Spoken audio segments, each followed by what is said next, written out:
Hello everyone, आप सब कैसे हैं? मैं उम्मीद करता हूं कि बहुत अच्छे होंगे और अपनी पढ़ाई को बहुत अच्छे से कर रहे होंगे। मैं आकाश कुमार बढ़ाना आईसीटी वर्चुअल क्लासरूम में आपका बहुत-बहुत स्वागत करता हूं मेरे प्यारे बच्चों। जैसा आपको पता है मेरे प्यारे बच्चों, बेसिकली हमारी आपका 6th क्लास है और 6th क्लास के अंतर्गत हम लोग देख रहे हैं पृथ्वी हमारा आवाज, जो हमारी बुक है यानी यानी कि ज्योग्राफी को हम लोग पढ़ रहे हैं। लेसन नंबर 5th को हम लोग पढ़ेंगे। पृथ्वी के प्रमुख परिमंडल की हम लोग चर्चा करेंगे। क्लियर है? और काफी महत्वपूर्ण टॉपिक है। आप इसको बिल्कुल भी हल्के में ना लें, थोड़ा सीरियस होके पढ़ें, क्योंकि अगर आप एक बार पृथ्वी के प्रमुख जो आपके परिमंडल को अगर आप पढ़ लेंगे तो जल मंडल क्या होता है, वायुमंडल क्या होता है, स्थल मंडल क्या होता है, जीव मंडल क्या होता है, इनको अगर आप समझ लेंगे तो आप थोड़ा सा जो है इन्वायरमेंट और ज्योग्राफी के जो बीच का कनेक्शन है आप उसको समझ पाएंगे। क्लियर है? चलिए तो हम चलते हैं सीधा डिजिटल बोर्ड पर। देख लिया आप लोगों ने? तो लेसन नंबर 5th आपके सामने है और आप लेसन नंबर 5th को भी अच्छे से देख सकते हैं।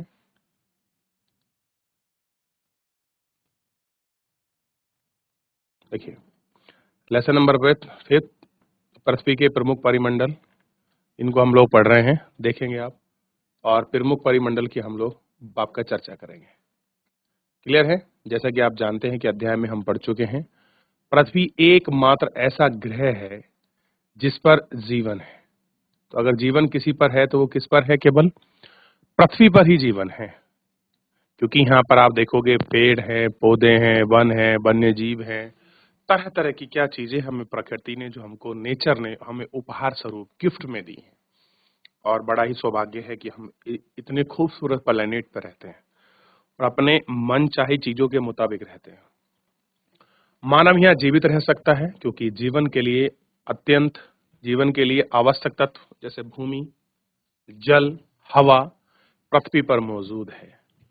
पृथ्वी की सतह ऐसी है जिसमें पर्यावरण के 3 महत्वपूर्ण घटक आपस में मिलते हैं। कह रहे पृथ्वी की ऐसी सतह है जहां आपके 3 घटक आपका महत्वपूर्ण रूप से इसमें मिलते हैं। ठीक, और सब क्या है? एक दूसरे को प्रभावित भी करते हैं। जीआईसी लक्की बाग, क्या नाम है बेटा आपका? आलिमा। आलिमा। बेटे आप खड़े होकर आप चैप्टर को पढ़ोगे? Yes sir. ठीक है, पढ़ना प्रारंभ कीजिए। आप यहां से पढ़ेंगे आप, जैसा कि पढ़िए बेटा। Yes yes sir. जैसे कि आप पहले अध्याय में पढ़ चुके हैं कि पृथ्वी एकमात्र ऐसा ग्रह है जहां जीवन है। मानव यहां जीवित रह सकते हैं क्योंकि जीवन के लिए आवश्यक तत्व भूमि, जल तथा हवा पृथ्वी पर मौजूद है। पृथ्वी की सतह ऐसी है जिसमें पर्यावरण के 3 महत्वपूर्ण घटक आपस में मिलते हैं तथा एक दूसरे को प्रभावित करते हैं। पृथ्वी का ठोस भाग जिस पर हम रहते हैं और भूमंडल कहा जाता है। गैस की परतें जो पृथ्वी को चारों ओर से घेरती है, उसे वायुमंडल कहा जाता है, जहां ऑक्सीजन, नाइट्रोजन, कार्बन डाइऑक्साइड तथा दूसरी गैस पाई जाती है। पृथ्वी के बहुत बड़े भाग पर जल पाया जाता है जिसे जलमंडल कहा जाता है। जलमंडल में जल की सभी अवस्थाएं जैसे बर्फ, जल एवं जलवाष्प सम्मिलित है।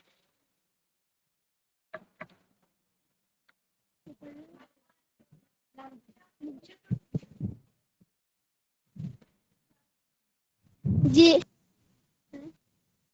क्या नाम है बेटा आपका? अमृता।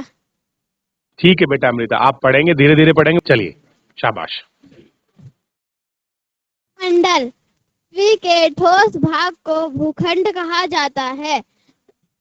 यह भूपटल की चट्टानों तथा मिट्टी की पतली परतों का बना होता है, जिसमें जीवों के लिए पोषक तत्व पाए जाते हैं। पृथ्वी की सतह को 2 मुख्य भागों में बांटा जा सकता है, बड़े स्थलीय भूभागों को महाद्वीपों के नाम से जाना जाता है तथा बड़े जलाशयों को महासागरीय बेसिन के नाम से जाना जाता है। विश्व के सभी महासागर आपस में एक दूसरे से जुड़े हुए हैं। चित्र 5.1 में विश्व के मानचित्र को देखिए। क्या सभी स्थलीय भूभाग एक दूसरे से आपस में जुड़े हुए हैं? समुद्री जल का तल सभी जगह समान होता है। स्थल की ऊंचाई को समुद्र तल से मापा जाता है जिसे शून्य माना जाता है।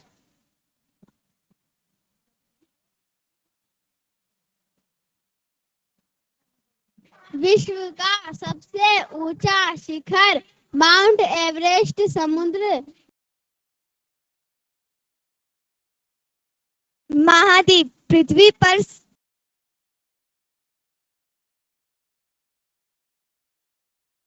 विश्व का सबसे ऊंचा शिखर माउंट एवरेस्ट समुद्र तल से 8,848 मीटर ऊंचा है। विश्व का सबसे गहरा भाग प्रशांत महासागर है का मैरियाना गर्त है जिसकी गहराई 11,022 मीटर है। क्या आपने कभी कल्पना है कि समुद्र गहराई पृथ्वी के सबसे ऊंचे भाग से इतनी अधिक भी हो सकती है? महाद्वीप पृथ्वी पर 7 प्रमुख महाद्वीप हैं। ये विस्तृत जल राशि के द्वारा एक दूसरे से अलग है। ये महाद्वीप है एशिया, यूरोप, अफ्रीका, उत्तर अमेरिका, दक्षिण अमेरिका, ऑस्ट्रेलिया तथा अंटार्कटिका। चित्र 5.1 में विश्व के मानचित्र को देखिए तथा ध्यान दीजिए कि स्थल का बहुत बड़ा भाग उत्तरी गोलार्ध में पाया जाता है। एशिया विश्व का सबसे बड़ा महाद्वीप है। यह पृथ्वी के कुल क्षेत्रफल के 1/3 भाग में फैला है। यह महाद्वीप पूर्वी गोलार्ध में स्थित है। कर्क रेखा इस महाद्वीप से होकर गुजरती है। एशिया के पश्चिम में यूराल पर्वत है जो इसे यूरोप से अलग करता है। चित्र 5.1 यूरोप एवं एशिया के संयुक्त भूभाग को यूरेशिया, यूरोप प्लस एशिया कहा जाता है। यूरोप एशिया से बहुत छोटा है। यह महाद्वीप एशिया के पश्चिम में स्थित है। आर्कटिक वृत्त इससे होकर गुजरता है। यह 3 तरफ से जल से घिरा है। विश्व के मानचित्र को देखिए एवं इसकी स्थिति का पता लगाइए। बैठ जाइए। अब आपको दूसरा बच्चा पढ़े।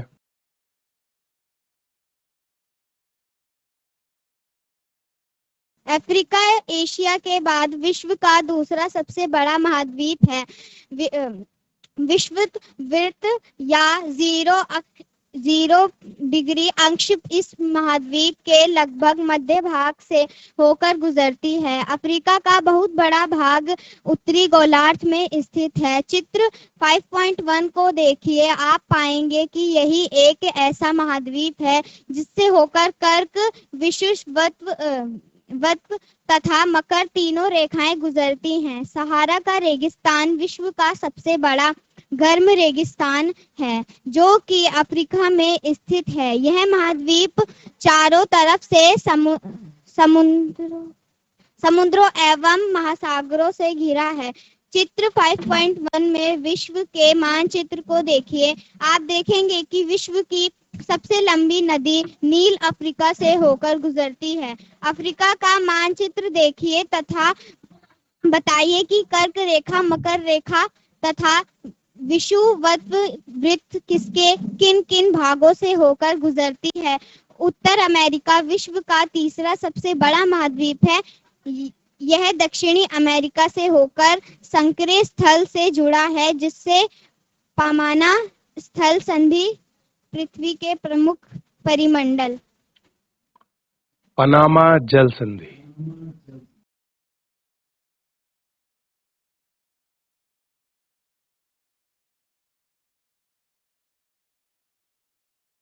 पढ़े बेटा, कोई और बच्चा पढ़े, आप पढ़ लीजिए, शाबाश। कहा जाता है यह महाद्वीप पूरी तरह से उत्तरी एवं पश्चिम गोलार्ध में स्थित है।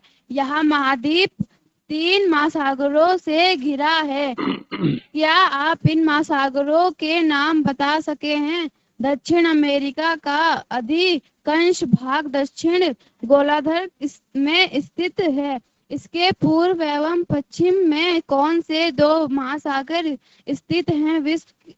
विश्व की सबसे लंबी पर्वत श्रृंखला एडीज इसके उत्तर से दक्षिण की ओर फैली है। चित्र 5 एंडीज इसके उत्तर से दक्षिण की ओर फैली है। चित्र 5.1 दक्षिण अमेरिका में विश्व की सबसे बड़ी नदी अमेजन बहती है।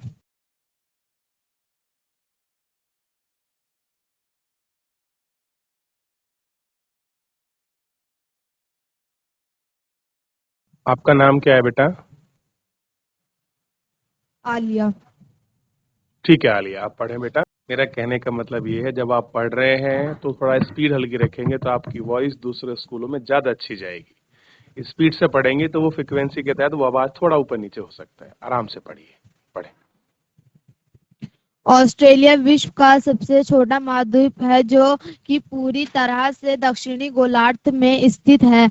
यह चारों तरफ से महासागरों तथा समुद्रों में घिरा है।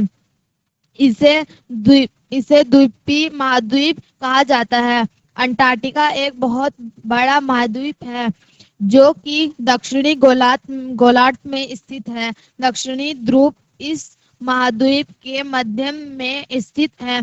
चूंकि यह दक्षिणी ध्रुव क्षेत्र में स्थित है, इसलिए यह हमेशा मोटी बर्फ की परतों से ढका रहता है।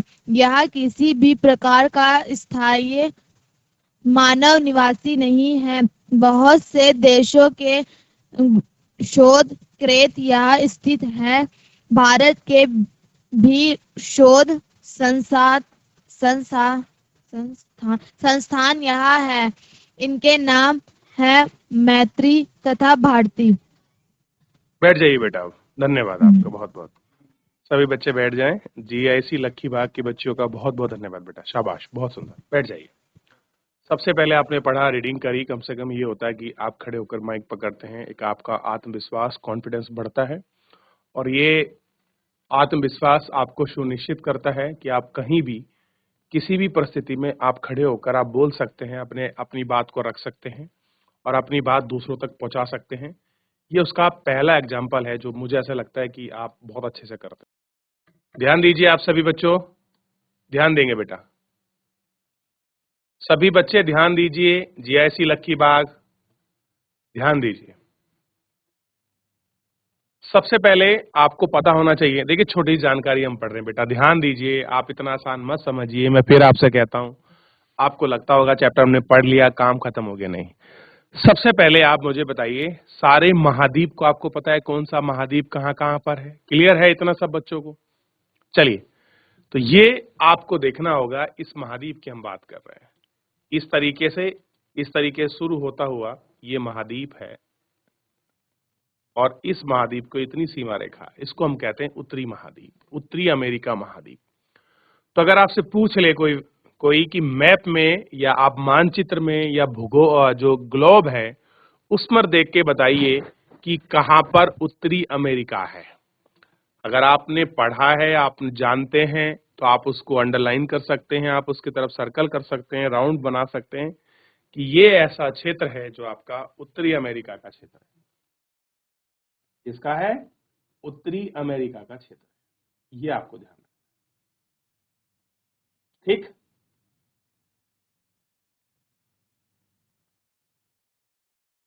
देख लिया। और इसके नीचे का ये जो पार्ट है, इतने हिस्से को हम लोग क्या बोलते हैं? दक्षिणी अमेरिका। बेटा बैठ जाइए, जीएससी लग की बात की बच्ची, बेटा बैठ जाइए, दोनों बच्चे बैठ जाएं आप लोग। हाँ, शाबाश, बहुत अच्छे। तो ये है आपका दक्षिणी अमेरिका महाद्वीप। क्लियर है?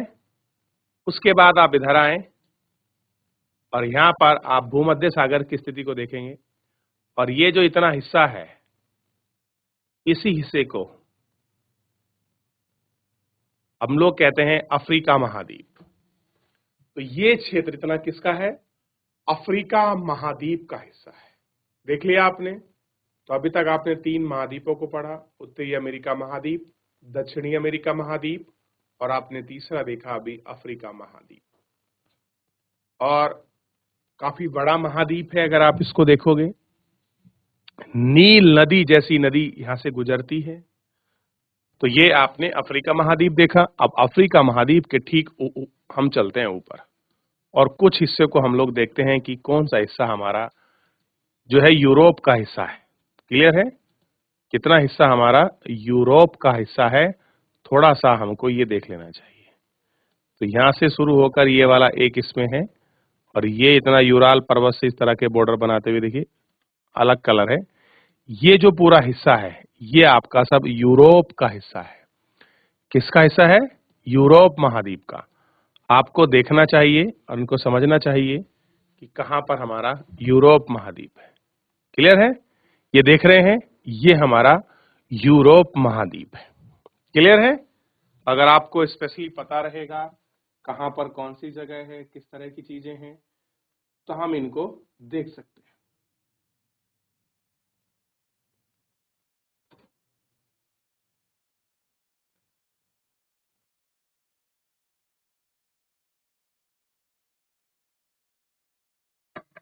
देख लिया? आगे बढ़े।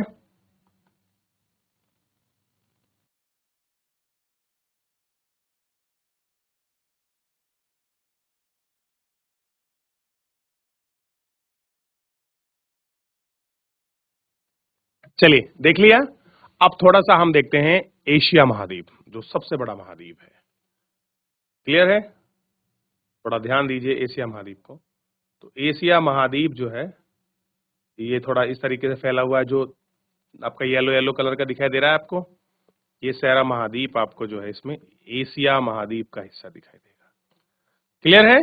तो ये आपका एशिया महाद्वीप, और एशिया महाद्वीप के नीचे अगर आप ये देखोगे तो हल्का जो पिंकिश कलर है, ये इतना वाला हिस्सा आप देखेंगे, ये इतना रीजन काटने के बाद आपको दिखाई देगा, ये पूरा ऑस्ट्रेलिया है।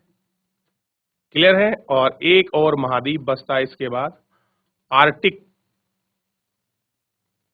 अंटार्कटिका महाद्वीप। अंटार्कटिका देख लिया आपने? यहां पर हमेशा बर्फ ही बर्फ आपका पाई जाती है इस पूरे महाद्वीप में। क्लियर है? तो इस प्रकार का 7 महाद्वीप है टोटल।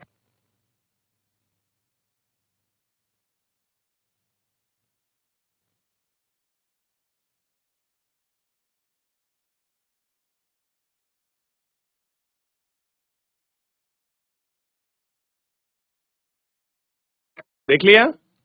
आगे बढ़े। चलिए, तो इस तरीके से हमें थोड़ा सा इन सब चीजों पर ध्यान रखना है। क्लियर है? चलिए, तो हमें इनका ध्यान रखना। आइए, अब हम यहां तक आपका पढ़ चुके थे, आप लोगों ने सब रीडिंग कर लिया था, अच्छे से पढ़ लिया था।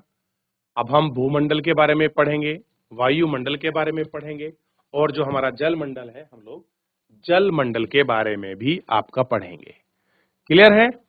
अब देखिए, जैसा कि आप सब जानते हैं कि अगर हम वायुमंडल की बात कर रहे हैं तो हम इसमें ऑक्सीजन की बात भी करेंगे, हम इसमें नाइट्रोजन की बात भी करेंगे, और हम इसमें कार्बन डाइऑक्साइड की गैस की बात करेंगे, और अन्य दूसरी गैसें हैं जो हमारे वायुमंडल में पाई जाती हैं। आप इन सबका विस्तृत जो रूप है और आप लोग 11वीं क्लास में बड़े अच्छे से पढ़ेंगे कि वायुमंडल का कैसे स्ट्रक्चर है, कहाँ पर आपका टोपोस्फेयर है, कहाँ पर स्ट्रेटोस्फेयर है, कहाँ पर आपका मेसोस्फेयर है। इन सब के विषय में आप अच्छे से और चर्चा करेंगे। जल मंडल के भीतर आप सारी अवस्थाओं को पढ़ेंगे, कहाँ पर बर्फ है, कहाँ पर जल है, कहाँ पर जो है आपका वाष्पीकृत हो रहा है और क्या क्या अवस्थाएं हैं, किस प्रकार से, इन सबको पढ़ेंगे। जल मंडल एक सीमित क्षेत्र है जहां पर स्थल, जल और हवा एक साथ मिलते हैं और यहाँ सभी प्रकार के जीवन जो है आपको पाए जाते हैं। कैसा है? हर प्रकार का जो आपका जीवन है वो आपका पाया जाता है और आपका ये जीवन आपका देखते हैं। क्लियर है? अब हम बात करेंगे, इसमें शुरू करते हैं भूमंडल। भू मतलब पृथ्वी, मंडल मतलब इस भाग पर हम रह रहे हैं उसी को तो हम कह रहे हैं भूमंडल।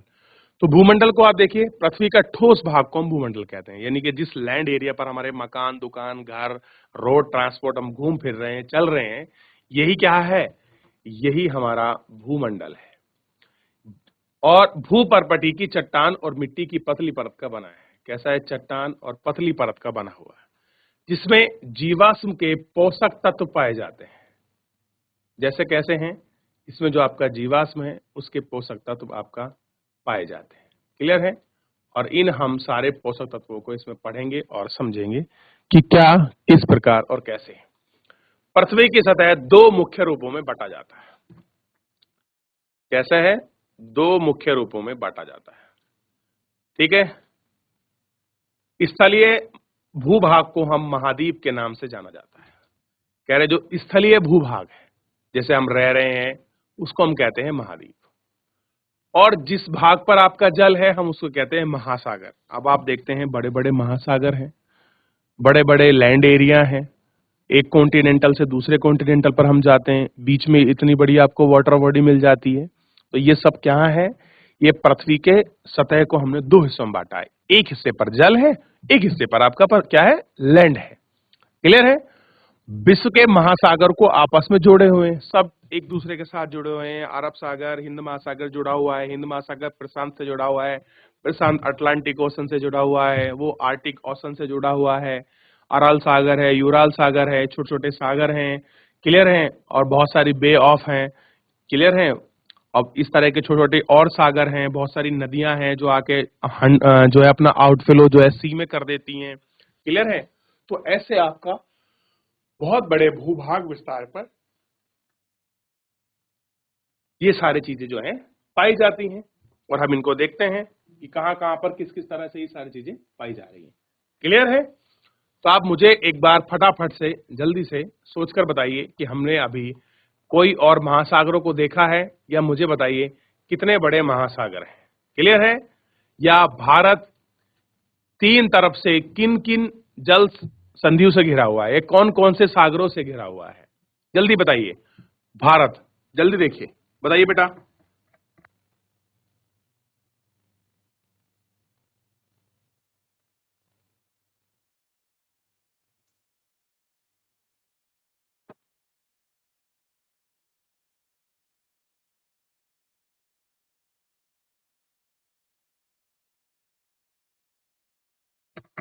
देखिए बच्चों,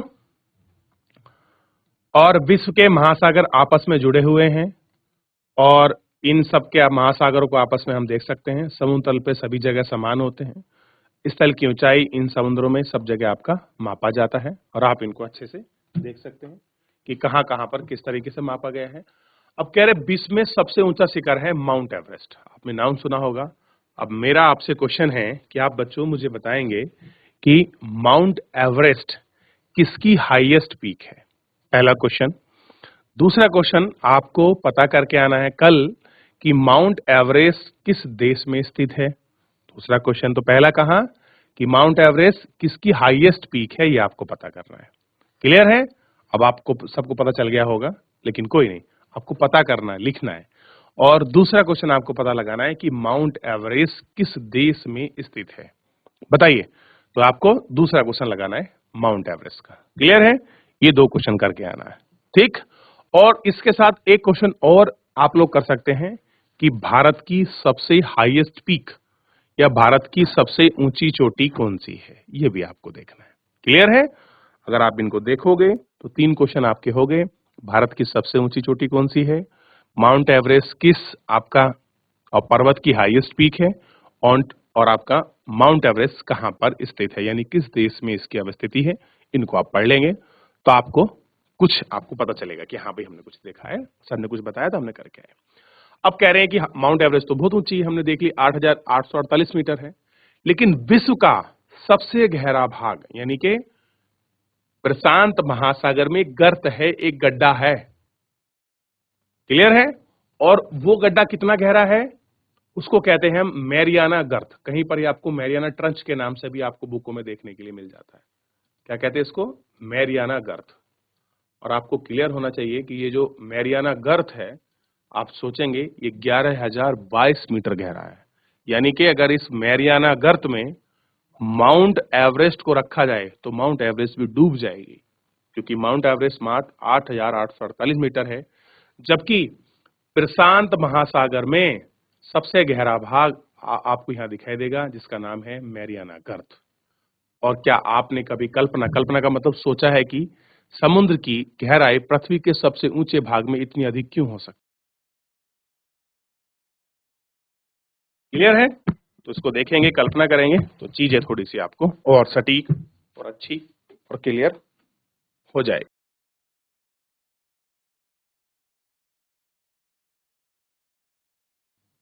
तो मेरे प्यारे बच्चों, आज के लिए इतना ही। तो आप ये देख के आइए, और भारत के में जो आपका प्रायद्वीप में यानी कि जो आपका पूर्वी हिस्सा है, पश्चिमी और दक्षिण में कहाँ पर अरब सागर है, कहाँ पर हिंद महासागर है, कहाँ पर बंगाल की खाड़ी है, ये थोड़ा सा आप देख के आएंगे। कल मैं आपको बताऊंगा। फिलहाल आज के लिए इतना ही, मिलेंगे नेक्स्ट लेक्चर में। धन्यवाद।